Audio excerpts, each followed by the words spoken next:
a direct question on personal relationships and diplomacy. And let me ask you, you've been at the helm of affairs for the last several years, your second term in Greece. How do you see India on the world stage in terms of its stature, in terms of its voice, and in terms of the manner in which, let's say, Europe and America look at India as a voice from the East? Well, first of all, let me make 2 points.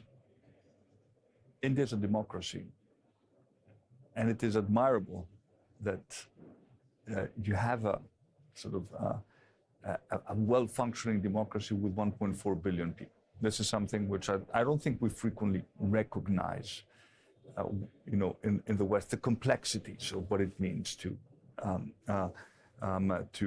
have a sort of democracy at this scale. It has also proven that democracies can deliver for the people. In terms of what has happened, I've been coming to India for many, many years. I mean, the progress that you have made is remarkable, and some of the things that India has done, especially on the digital side, on bringing really hundreds of millions of people, out of poverty, providing them, basic infrastructure. This is remarkable, and this has raised the stature of India as a leading voice of the global South. And in that sense, I think there's a lot of respect for what you have achieved. And when I look at the relationship between India and Europe, I see, again, natural complementarity. I hope that at some point we will be able to agree a mutually beneficial free trade agreement. I think it will be a milestone in terms of strengthening the economic ties between our two countries.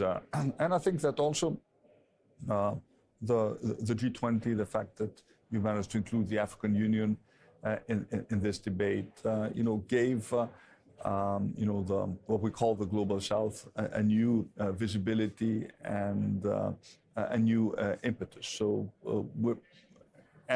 one more thing, we've been advocating reform of the Security Council. And India deserves a permanent seat on the Security Council.